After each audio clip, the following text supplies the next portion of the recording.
In aid of legislation, tapos manira ka ng reputasyon ng tao na wala ka naman palang personal knowledge. Sabihin mo doon, anong in aid of legislation na makukuha doon ng Congress? In aid of persecution ang ginagawa mo dahil sinira mo yung puri ng isang tao na wala ka naman palang personal knowledge.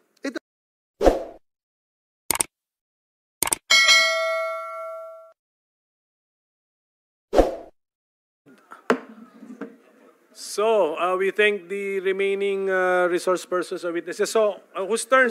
Senator? Mr. Chairman, just a quick manifestation. Sige, go ahead. Senator Bato.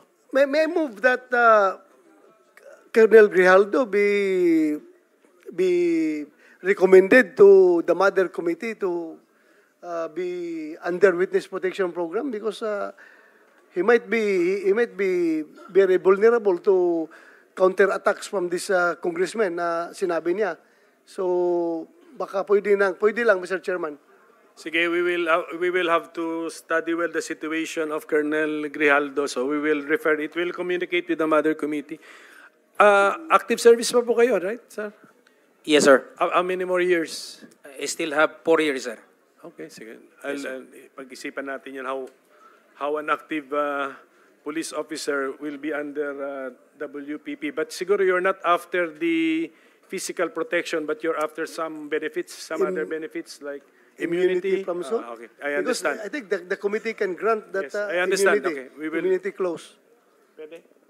Pwede, Comsec, can you help us bring this to the attention of the Blue Ribbon chairperson? The COMSEC is nodding his They will head, bring Mr. it to the Chairman. attention of the chairperson. Okay, so last 13 minutes, Senator Padilla. Opo, maraming salamat po, Ginoong Pangulo. And one reason bakit kailangan natin we did not prepare dinner for anybody. Okay, pasensya na kayo. Opo, sa katunayan po, Chairman, wala na rin po talaga akong tanong kay dating Pangulong Rodrigo Roa Duterte dahil nasagot naman po niya lahat ang mga katanungan sa kanya at naging malinaw po talaga ang kanyang posisyon. At plano ko po talaga sana, Ginoong Pangulo, na sa susunod na lang ako magtanong, pero bigla niyong binanggit kanina, nagulat ako kasi yung nandito, ang tingin ko lahat general, tapos binanggit niyo si Ma'am Muking. Hindi ko man po talaga alam ang tunay na pangalan ni Ma'am Muking, kilala ko lang siya as si Muking. Kaya nung binanggit nyo na nandito si Ma'am Muking, nagulat ako bakit nandun siya sa mga general. Pwede po ba ako magtanong, Ginoong Pangulo, kay Ma'am Muking, bakit po kayo nandyan? Good evening po, Mr. Chair, at the rest po ng mga senators and other resource speakers. Nadawit po yung pangalan ko, Mr. Chair, dahil doon sa naging affidavit po ni Colonel Rowena Garma. Na ano po? Na... sabi niya po doon sa first affidavit na parang tumawag daw po ako sa kanya to ask for the number of Colonel Leonardo. And doon din po sa kanyang supplemental affidavit, sinabi niya po na meron daw po siyang kinukuha sa akin na pera as support daw po para sa kapulisan. Ito po yung binabanggit kanina ni dating Pangulong Rodrigo Roa Duterte na kayo po ang nagbibigay na panggasolina? Parang ganun po. Actually, Mr. Chair, hindi naman po ako directly kasi hindi naman po ako disbursing officer po. Opo, ano po ba ang function ninyo? Kasi ang alam ko po, kilala ko po kayo si Ma'am Muking na lahat po ng hiningan ko ng tulong sa pagpapa-ospital. Kayo po ang tinatawagan ko. Yes, Mr. Chair. To be clarified, Mr. Chair, saang functions po ang ginatanong ninyo sa akin sa City Mayor's Office po ba or sa Office of the President? Nagkakilala po tayo sa Office of the President na, pero doon po, sa panahon na yon, alam nyo naman po, lahat ng hiningi ko sa inyo may kinalaman sa ilalabas sa ospital. Yes po, Mr. Chair. Isa po yan sa functions namin po sa Office of the President. Opo, kaya po ako naguguluhan. Paano po kayo napunta dito? Napagbintangan po kayo? Na ganun po ba? Yes, Mr. Chair. Parang malabo naman po yata dahil ako na po mismo Chairman, Ginoong Pangulo, kilala ko po si Ma'am Muking na personal. Now, buong pagkakakilala ko po, wala po akong ginawa kundi humingi sa inyo ng tulong. Ilabas niyo po sa ospital ito, baka pwede niyo pong bigyan ng ICE ito, mga lahat po ng ganun. Medyo naguguluhan lang po ako at hindi po yata ako naniniwala na involved po kayo dito. Yun na nga po, Mr. Chair. It is an opportunity po na patawag din po ako dito at para lang din po malaman po ng karamihan na ang trabaho ko po sa Office of the President is purely administrative matters po and clerical works. At the same time po, mechanical jobs po, Mr. Chair. Okay po. Yun lang po, nilinaw ko lang po kasi pasensya na po kayo, naguluhan lang po ako ba't kayo nandito. Yun lang po, maraming salamat po, Ginoong Pangulo. I-reserva ko na lang po yung mga tanong ko sa susunod na meeting na lang po. Kasi si Muking, who is Miss Ermina Espino, was invited lalo na kung andito si Colonel Garma para ma-confront natin siya. Even the past PNP chiefs, inibita natin yun kasi nandun sa chart ni Colonel Garma, na yung central figures, Colonel Leonardo, was briefing the PNP chiefs. Ay, andito na rin naman kayo. So can we get kunin ko na reaction ninyo? What can you say about that? Although wala dito yung, hindi inulit dito ni Garma man, hindi naman kinonfirm ni Leonardo, but andito na rin kayo. Can we get your, were you given copies of the chart?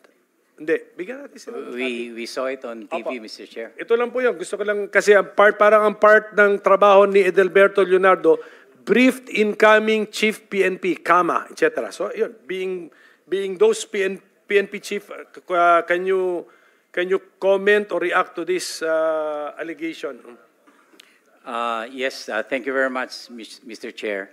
I became the officer in charge of the PNP starting October 14 up to January 19. On January 20, I was appointed as full-time chief PNP. Of course, I would not deny that I know Colonel Garma, Colonel Leonardo, being assigned in Davao and being a resident of Davao. And I had my high school and law school in Davao. But we cannot imagine them putting the chief PNP into the graph. I mean, a 4-star or even a 3-star general taking orders from a lieutenant colonel. Hindi naman order, sir, but a briefing on the drug situation. Not even, okay, because so, we rely extensively on the knowledge that the PNP has. We have a specific directorate taking care of that, which is the Directorate for Intelligence. So why depend on Leonardo? He doesn't have any control over all the units of the PNP nationwide. So no, Mr. Chair, we deny that we are included, and that that graph or whatever drawing that he presented is not true. You were never briefed by Leonardo on the drug situation when you were incoming or when you were incumbent PNP chief. He cannot afford to brief me, Mr. Chair. Because I'm more knowledgeable than him. Okay. So how about the others po? Ganun ba? Your Honor, Sinas. just like General Gamboa, I have no briefing before I became the chief PNP. We get our instructions from the President because the President is regularly conducting a monthly meeting with us, sir. And he relayed the instructions through our SILG, sir. So we followed the flow of communication, sir. Thank you, sir. Thank you, General Sinas. General Danao, sir. Okay. Yes, sir. I became the officer in charge from May 2022 only, sir. So 3 months. It's election time. And when I became MPD director, regional director of 4A and NCR, never did we get any instruction, or why should I get also a instruction from a lieutenant colonel? And kung meron man, sir, impormasyon yan, hindi rin yan as a gospel truth, if ever. Kasi nakita naman natin, sir, nung una, the President even announced yung mga names. So, hindi na kailangan, sir, siguro, si Leonardo dyan. So, we never got any instruction or we never coordinated for that matter.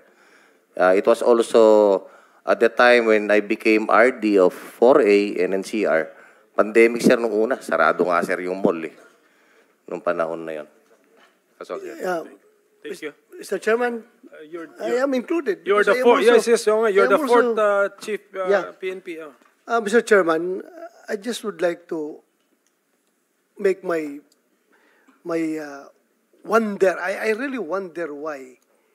How come a lieutenant colonel is going to brief a four-star general on what particular field of interest about the drug situation? If I need a briefing about the drug situation of the country, I ask the General Aquino. He is the PDEA Director General.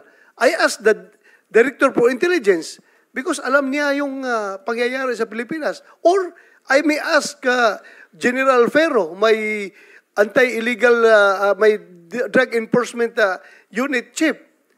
Why do I have to get a briefing from a lieutenant colonel coming from a region assigned to sa Region 11? So I don't see, I cannot, wala akong maisip na dahilan bakit ako magpapabrief dyan sa isang, at the time, he was still major ata, hindi pa lieutenant colonel. Lieutenant colonel ba, nung ako nag-CPNP? Never, even a single instance na nag-report yan sa opisina ko, either Leonardo or Garma, they never reported to me. They never report to me. Walang, hindi na kahit isang instance mo lang na nag-report sa akin yan. Much more, yung pagbibriefing sa akin. Who are they to brief me? I am the chief PNP. Baka sabihan ko pa siya, you sit down, I will brief you. Mr. Chairman, that's all. Thank you. Thank you. Mr. Chair. Yes, Senator Villanueva, yes. Yes, Muking, tama ba yung pagkarinig ko kay Presidente that sometimes namimigay ka ng pera? Kung totoo yun, anong konteksto nun? Actually, Mr. Chair, hindi po ganun ka-elaborated yung sinabi po ni former President. Na-mention ko po kanina, Mr. Chair, na hindi po ako ang disbursing officer. So, ang sinasabi niya pong support, Mr. Chair, is yun pong office supplies, office equipments, and yun pong gasoline po na binibigay namin sa mga precinct commanders po in every precinct po sa Davao City. So cash na yun? No po, Mr. No? No cash po, Mr. In a form of... voucher, mga gano'n? Yes, meron po kaming tinatawag na gas slip po, Mr. Chair, yung parang PO slip. Yun po yung kinukuha ng mga police in charge doon sa nakadesignate din po na personnel at hindi po directly from me, Mr. Chair. So can you tell us ano yung mga nahawakan mo ng posisyon sa gobyerno from the LGU of Davao up to kung sa national man? I entered the city government of Davao in 2001. I was appointed as Community Affairs Officer 1 up to Community Affairs Officer 3. Then before the end of the mayorship of the former president, I was promoted again to Supervising Management Officer. And by that time, Mr. Chair, I was seconded to the Office of the President last 2016. So nung natapos na din po yung term ni Mr. President, nabalik na din po ako sa City Government of Davao, occupying the same position. So all the while, LGU employee ka pala? Yes, Mr. Chair. Thank you for that. Senator Villanueva? Just that one follow-up question. When you were giving this, what's that, gas? Gas slip. Oh, what was your position then in the palace? Not in, I may clarify, Opo. Mr. Chair. Sige po. Hindi, Sorry for my innocence. I'm just a little bit confused. Yung you were na-mention- you were part of PMS ba or PNP or no, Mr. what? Chair. Sige, please. 2016 po, as I had mentioned earlier, I was seconded po. So, naging Assistant Secretary po ako ng Office of the President. Okay, you're From an ASEC. 26, yeah, Okay. from 2016 to 2021. And was promoted again to Undersecretary in 2022 before the end of his term. So ASEC, naging USEC. National government employee ka? Yes, Yes. as I had mentioned earlier, Mr. Chair, I was seconded po. Hindi, seconded. Ibig sabihin seconded. Don't you remain an employee of can't- your mother agency? You keep the original position, Mr. Chair, but the moment you will be seconded to the different office, you will keep the position of the new office, of the adopted office. Sino nagpasweldo sa'yo? Sige, para lang ma-simplify. Office of the President po, Mr. Chair. So gano'n. Tapos, pagbalik mo na lang sa LGU, parang yung seniority mo doon tuloy-tuloy. Tama? Ganun ba yan? Nabalik po ako sa dati ko pong position, which is the Supervising Administrative Officer. Oo nga. Pero counted yung 6 years mo na as if Plantilla po, permanent position po. sige. Anyway, Yeah, Mr. President. research na lang Yes, namin Mr. yan. Chairman, sige po. I will no longer belabor the point. I was just trying to understand clearly from the allegations being hurled against her, Mr. Chairman, but I will just pursue it next time. Mr. Chairman, considering that we have the ES here, the Internal Affairs Service, I would just like to point out, Mr. Chairman, that this representation had been emphasizing the importance of accessibility and enhancing the accessibility of our kababayans to the PNP Internal Affairs Service. And I was looking at the reports here. Nakalagay po dito that based on EAS 2023 annual report, 1,777 out of 1,844 police stations, or 96%, have established EAS desks. This is the correct figure, sir. And as of May 2023, there were 4,098 trained EAS desk personnel. Is that the correct statement? Actually, Mr. Senator, ano na po yan? Noon pa to? Noon pa po yan. As of now, that ESDES it has been discontinued because we don't have enough personnel to man all of those desks, Mr. Chair. So yun ho yung problema doon. So who are manning such desks now, Your Honor? Mr. Chair, if there are personnel available, that these are more in the urban areas. In the suburban and rural areas, we don't have enough personnel. So in the urban areas, we do have a few remaining, but majority... So to date po, sir, I'm sorry, to date, how many EAS desks po in public spaces have been established or operating for that I will get the exact figure, Sige, Mr. Chair. Kahit next time na lang. And one last thing, Mr. Chairman, no, nakita ko lang kasi and I cannot just ignore the fact that the EAS reported a 100% case resolution rate in 2022, attributing the same to the implementation of the Case Management Information System, which has revolutionized the way internal investigations are conducted. Mr. Chairman, while this is a commendable feat, I wanted to know sana, Mr. Chairman, what does the term case resolution mean? Suspension of officers po ba? O cases have been filed against erring officers? From the EAS resolution po ba, may mga actions that are implemented or taken against erring officers? Ano yung reparations na I suppose were made to the relatives of the victims, if any, Mr. Chair? Please. Mr. Chair, the 100% case resolution refers to the timeline within which all of the administrative cases should be resolved. Dahil po ito ay summary hearing. So target yun, no? Targets po yun. Ano? So within a certain period or within a certain timeline, we should be resolving all of these cases from the start up to the end, which is the time when we render a resolution for elevation to the Chief PNP.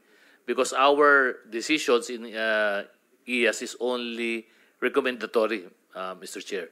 Sir, one last po. If has there been any instance where a police was found guilty by the court, but the IAS found differently in its internal investigation, or vice versa? I can recall, but this will be more anecdotal because I don't have the files with me, Mr. Okay Chair. lang po. But we do have cases where, in fact, it's the other way around. We have exonerated them, but the court found them guilty. Okay. So, Thank you, we have Mr. those Chairman. situations, Mr. Chair. Thank you for that clarification. Thank you, Mr. Chair. Colonel Grijaldo, kayo ba'y nag-oath kanina? Yes, Nag-oath sir. kayo kanina sa Yes, start? Opo, sir. Kasi itong sabi ni Congressman Abante, there's no truth to your accusations daw. Anyway, so I'm sure ready ka naman sigurong panindigan yung sinabi mo. Ha? Yes, sir. I will, sir. Sige. Okay. Saka Mr. Chairman, si Colonel Espinido nandito rin. Baka pwede rin natin siyang tanungin kung may experience din siyang ganun. Siguro naman, Colonel Espinido, gusto mo sagutin yung tanong? Kasi I'm sure kung meron ka sigurong ganun, Sasabihin, i-volunteer mo na you will also information. volunteer. Kayo ba'y na-pressure kung ano man yung sinabi mo sa Quadcom, itinuro ba sa iyo yun? Ayun ang sabihin mo? O wala? Wala, sir. Wala naman, Hindi, ano? hindi. Personal ko, sir. Personal knowledge yan. So sa gamay lang. Sige. Seto ba to? You want to interject something? Before Senator Bongo, just a quick Yes, go ahead, Senator Mr. Chair. I would like to reserve my question to Colonel Espinido in the next hearing. Pag andito na si Kerwin Espinosa at si Ronnie Dayan, Mr. Chair. That's all. Yes, sir. Thank you. Mabalik ka next hearing, ha? Thank you. Thank you, Mr. Chair. Ang next hearing, we will have to set the schedule pa. So ngayon, wala pa tayong fixed schedule.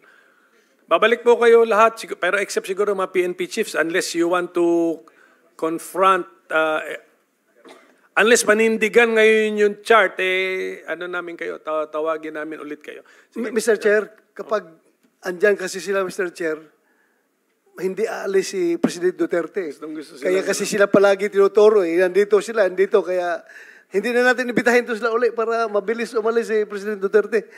Thank you, Mr. Chair. Actually, si General Kakuy naman, you're the listed ni Senator Bongo eh. Pero Senator Bongo is now recognized. Yes, please. Salamat, Mr. Chair. Nabanggit na tanong na rin po ninyo kanina kay Colonel Espinido, no?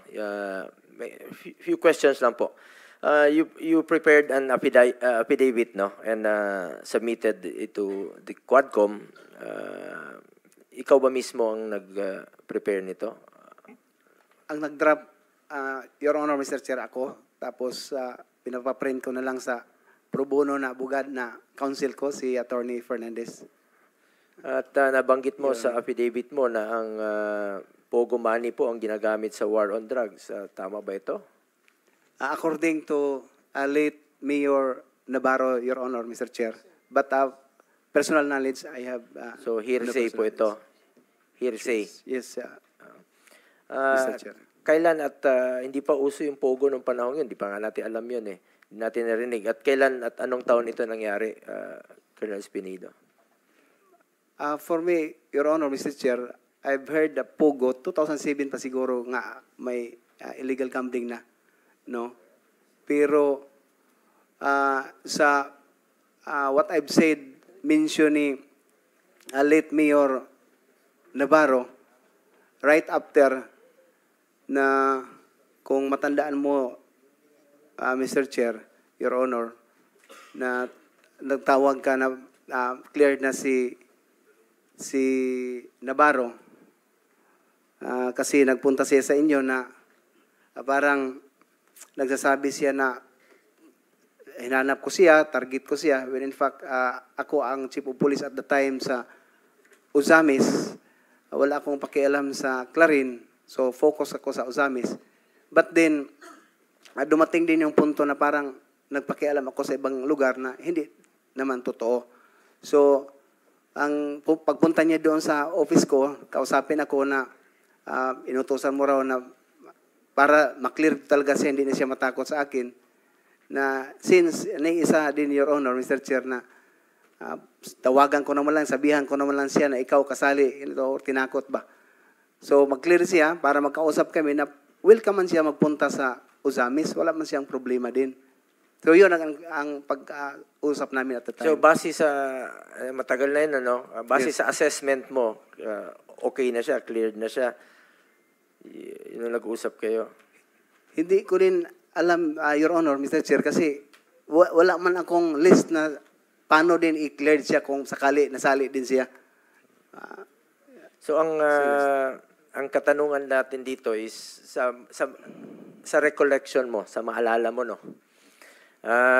Yung sinabi mo, tinawagan kita to clear dito kay Mayor Navarro. Hindi ko na maalala, mga leader din natin yun doon sa Mindanao.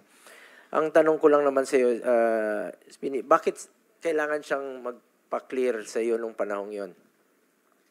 Yun din ang naano ko, Your Honor, Mr. Chair, kasama ko nga yung deputy ko, na bakit magpunta siya para sabihin para hindi siya matakot sa akin kasi ang pag-alam niya isali ko siya sa list daw. Yon ang pag-intindi ko na magpunta siya.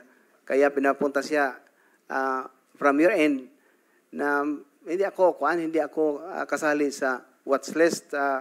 Kaya nga recommended ako ni sa inyo sir na tumawag si Senator si Sir Bongo sa inyo para to prove na wala akong kasali sa list. So, ibig sabihin, kiniklear niya yung sarili niya sa iyo at wala siyang dapat ikatakot. Yes, Your Honor, ba? Mr. Chair. Anyway, yung nakalagay kasi doon sa affidavit mo, no, nung mga nakaraan na nabanggit po yung pangalan ko. Na-mention mo eh.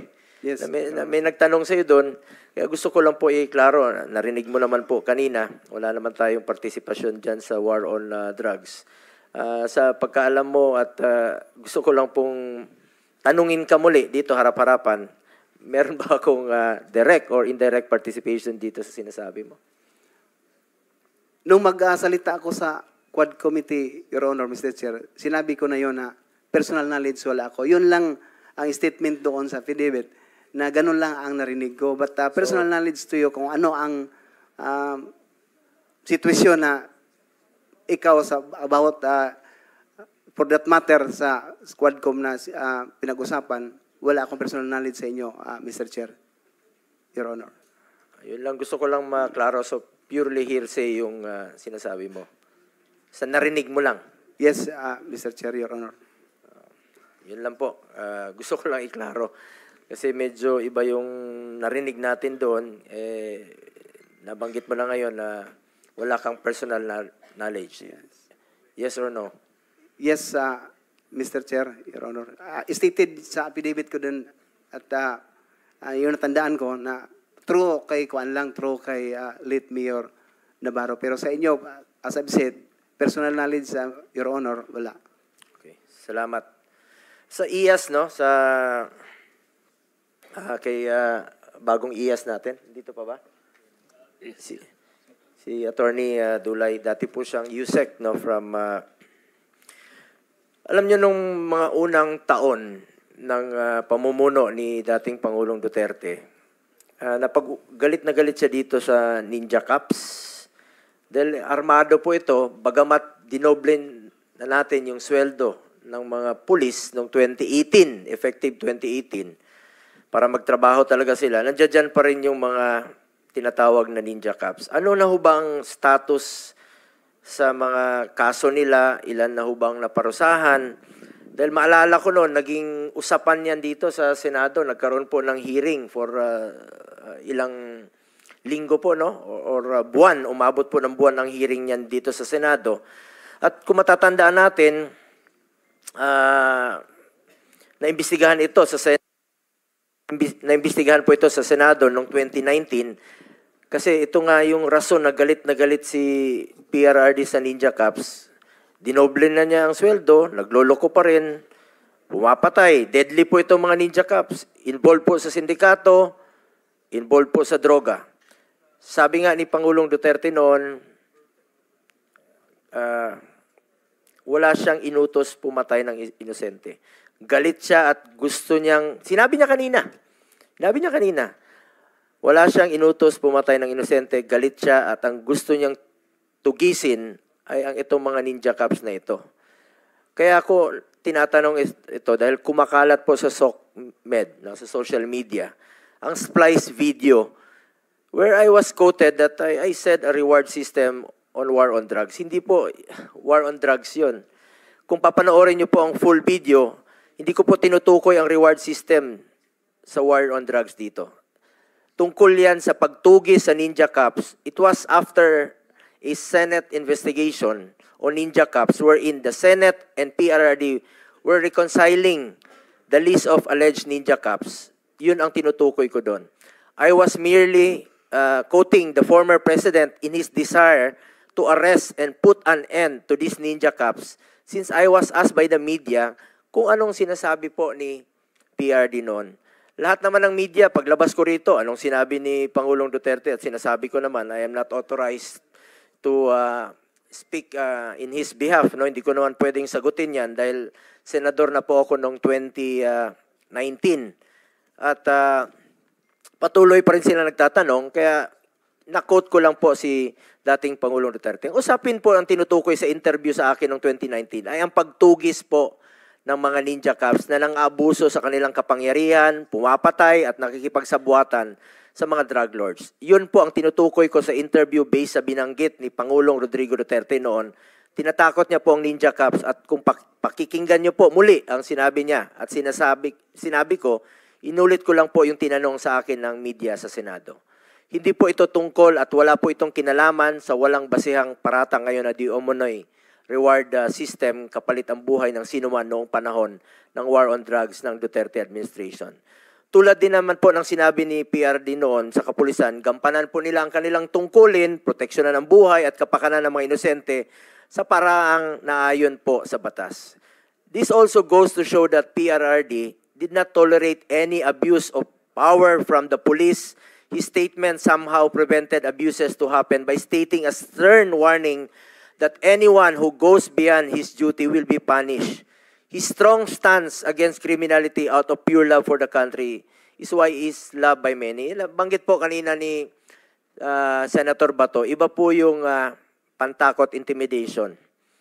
Mr. Chair, wala pong lugar ang mga abusadong law enforcers sa Administrasyong Duterte. Dahil ang dating Pangulo pa mismo, galit na galit talaga siya at dito sa mga tinaguriang Ninja Cups. Kaya po, gusto ko nating marinig sa IAS kung ano na ho ba ang nangyari dito sa mga Ninja Cups, sa mga tiwaling pulis na nang-abuso ng kanilang kapangyarihan, pumapatay at nakipagsabuatan po sa drug lords. Kumusta na po ang mga kaso nila? Meron na bang na-dismiss? At hingi lang po kami ng update ng komite.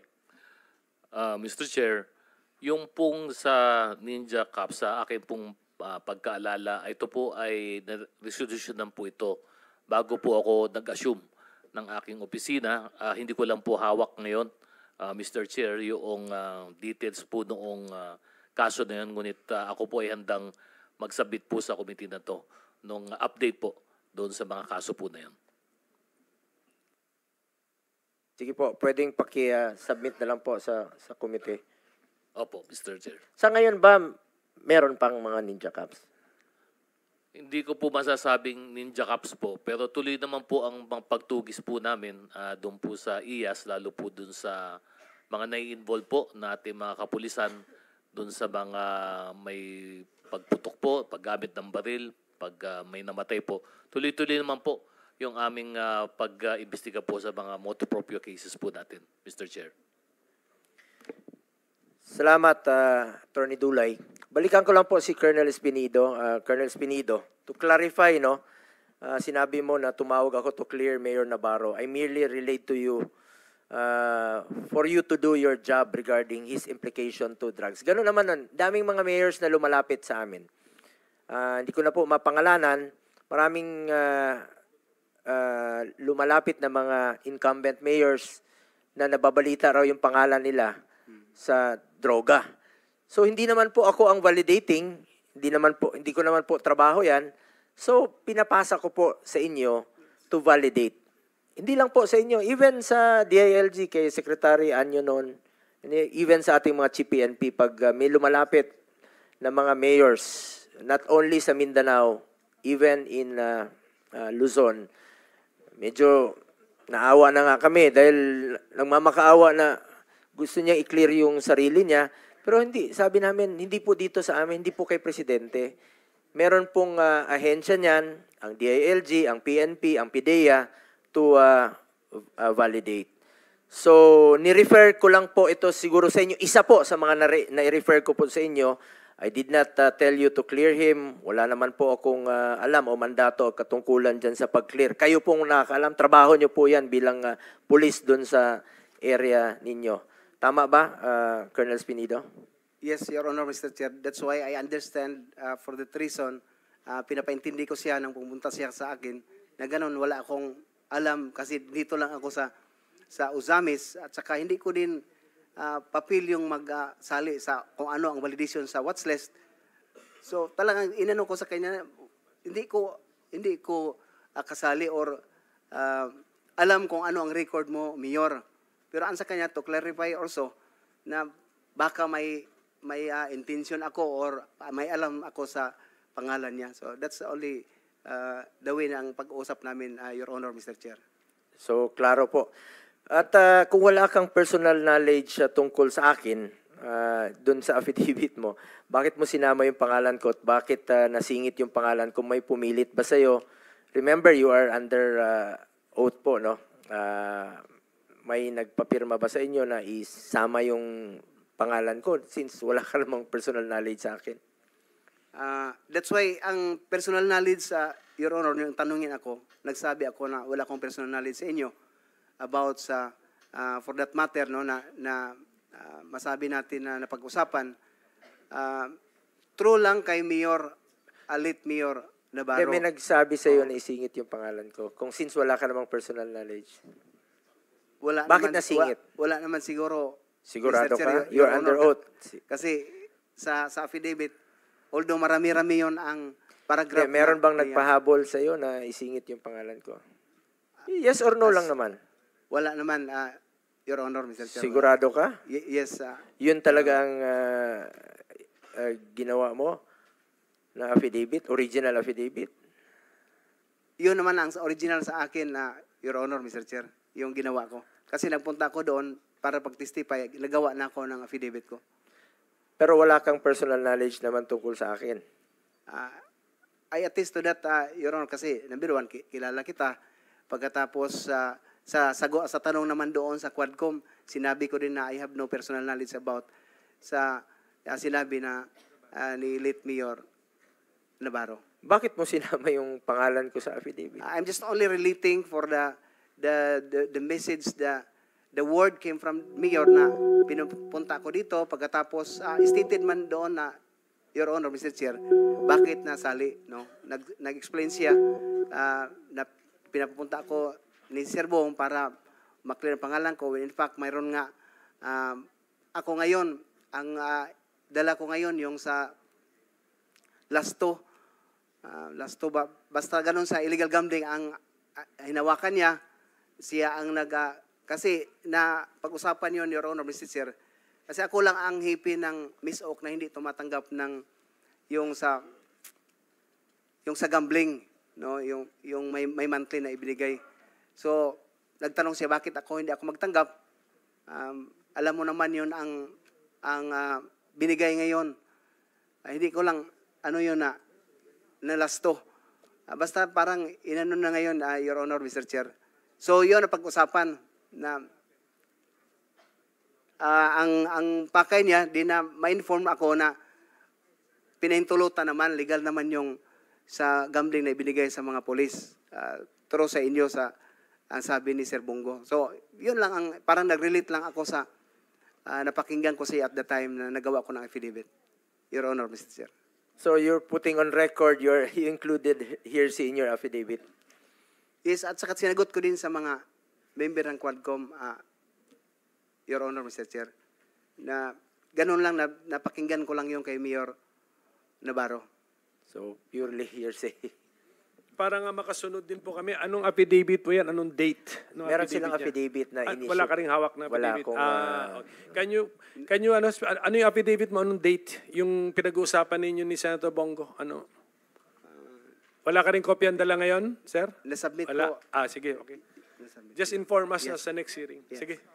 Yeah, Mr. Chair, with the permission of Senator Bongo, just a quick interdict. Senator Bongo, just short lang, short. Kung, Colonel Espinedo, if alam mo palang hearsay, pulis ka, di ba? Pulis ka, wala kang personal knowledge. Alam mo naman yan eh. Now, kung wala kang personal knowledge, dapat hindi mo sasabihin. Anong motive mo? Bakit sinama mo doon sa pinabit mo ang pangalan ni Senator Bongo? Narinig mo lang naman kaya.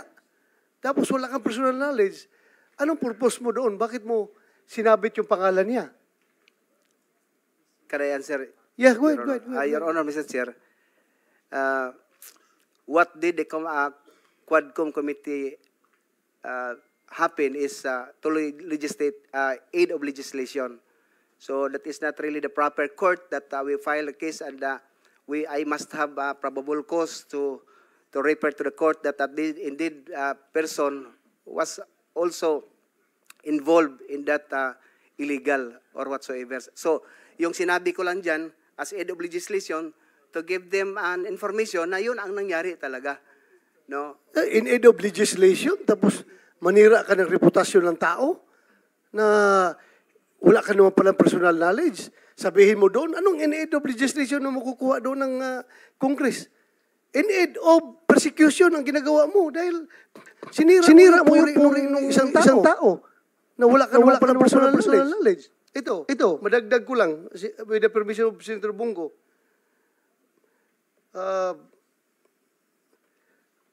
2:34 ng oras doon sa Quadcom hearing, sinabi mo, a third hearing, Senator De La Rosa and Senator Bongo called him to clear David Navarro of Clarin, Misamis Occidental, who was then included in the drug list. Mayor Navarro was funding the reward system through STL. Dalawa kami tatawag sa'yo na i-clear namin yung si Navarro. Tumawag siya, tapos ako tumawag rin ako sa'yo na i-clear si Navarro. Please enlighten us. Bakit dalawa kagad kami nilamp mo na tumawag para i-clear si Navarro? Ang hirap intindihin. Bakit nagkasabay pa kami tumawag? Hindi na magsabay, Sir, Your Honor, Mr. Chair. Sa totoo lang, tumawag ka sa akin. No, una si Sir Bong, nagsabi na wag mo nang galawin si Mayor Navarro kasi wala cleared na siya. Pagkatapos, nagsasabi naman akong totoo, Your Honor, Mr. Chair. At saka pangalawa, ikaw lang. Hindi ko sinasabi na nagsinungaling ka. Ang motive lang tinatanong ko. Hindi ko sinasabi na nagsinungaling ka. I may not remember that instance na tumawag ako sa'yo. Kung ikaw, vividly remembered mo, ako, hindi ko ma-remember. Pero nagtataka lang ako kasi kung cleared si Navarro, sinabi ni Bongo, sinabi ko, hindi ko talaga but anyway, I will tanungin lang kita sa next hearing pag andyan na si Kerwin Espinosa at si Ronnie Dayan. Thank you, Senator Bongo, for allowing me to interject. Salamat, Senator Bato. Senator Go, are you about to wind up? You have sir, 1 minute to go. Okay lang? Perjurious kasi yung sinabi niya sa affidavit. You are claiming a fact, but you admitted you have no personal knowledge. Wala namang nakalagay dito na hearsay, meaning you lied in your affidavit, Colonel Espinido. So last, no? Sir, before you leave, anong affidavit ba to? Iba yung pinakita sa akin ng council. It's about funding. Ito naman, it's about Navarro, Mayor Navarro. Ibang topic. Related po siya, related. So we're talking about one and the same affidavit. Sige po, okay po. Sige Salamat. Po. Anyway, sa DOH, no? Napaka-importante po nitong mga rehab centers natin. Nabanggit po kanina ni Senator Cynthia Villar na yung pinatayong rehab center sa Las Piñas. May pinatayo po si dating Pangulong Duterte sa Nueva Ecija, sa Bukidnon. Sayang naman po ito. Gusto nating magamit sana ito ng mga gustong magbagong buhay. Ako naman, respeto natin ng human rights. Gusto natin na mabigyan po sila ng pagkakataon na magbagong buhay kasi addicted sila eh. Napasok sila dyan at tulungan po natin na sila. As chairman sa Committee on Health, napaka-importante po ito sa akin. Kaya lang nagiging problema yung commitment order. In aid of legislation, sana po'y mapag-aralan natin ito. Yung iba dyan nagsusurrender dahil sobrang tagal ng commitment order, too tedious po. Sobrang hirap silang makakuha ng commitment order. So kumusta po? Halimbawa, itong sa Las Piñas na tumulong po si Senator Cynthia Villar na mapatayo. First few months of Duterte administration pa po ito pinatayo itong rehabilitation center. Okay, good evening po, Mr. Chair and Your Honors. Okay, specific po for Las Piñas TRC, nung tinayo po to, we started our operations for Las Piñas Rehab Center ng around December of 2019. However po, nung dumating ang 2020, dumating po ang COVID, it was used as a COVID-19 temporary treatment and monitoring facility for COVID-19.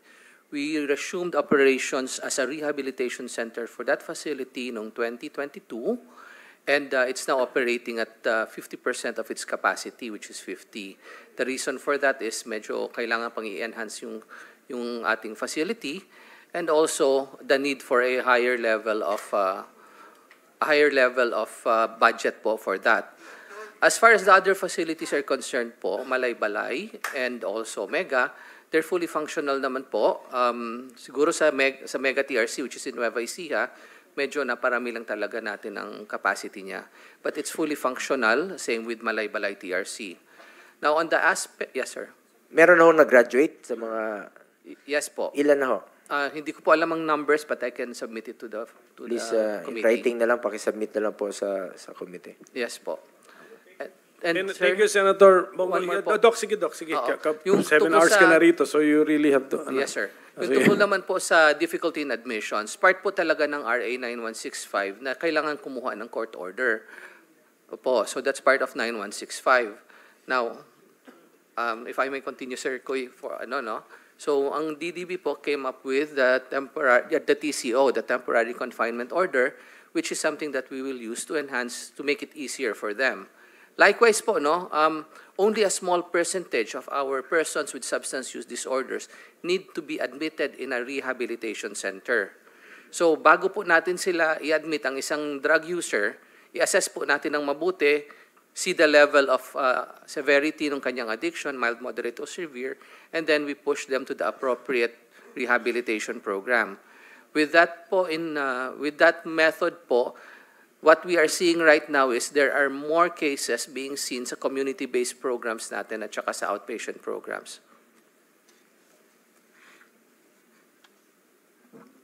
Doc, siguro yung mga experiences ninyo dyan, lalo na doon sa Mega, sa Nueva Ecija, at saka Malaybalay, Bukidnon, kung ano lang yung, give us a feedback na lang. As we implement it, ano ba? Will do, sir. Ngayon, nag-system court order, no? Para ka mapunta ng court, di ba? Court order for admission, court, sir. Oh. So, pero may binanggit kang DDB, so si General Cuyata was raising his hand. Sige, sir, can we keep it brief? Kasi nahiya na ako sa mga, wala tayong hinandang Yes, dinner. sir. Thank you, Mr. Chair. Tungkol po doon sa requirement for court orders sa both voluntary and involuntary confinement sa rehab center, provided po sa 9165 yung requirement na yan. However, we have submitted a proposed legislation po, amendment sa batas na yan na tanggalin na yung requirement for court order for voluntary confinement. Instead, yung patient po will just sign a waiver na pwedeng protection naman po ito ng mga TRC natin kasi there are instances na may mga pasyente na miski voluntary siya, after some time, after a few months, hindi pa tapos yung kanyang 6 months confinement, gusto nang umalis. At pag hindi naman po niyang pinayagang umalis, arbitrary detention naman po yung rehab center natin. So it's a form of protection also. So, thank you, Mr. Chair. So thank you for enlightening us. So, pero anyway, ladies and gentlemen, or lady and gentlemen. So general thanks na lang to all of you. And general thank you message to all of you for attending our first hearing. Definitely may susunod pa po ito. And COMSEC, let's invite na this time mga incumbent PDEA, incumbent DDB, incumbent PNP, high-ranking officers and officials. So with that, so maraming salamat sa inyo lahat. And Bong, no objection tayo. We suspend our first hearing of the subcommittee investigating, subcommittee of the Blue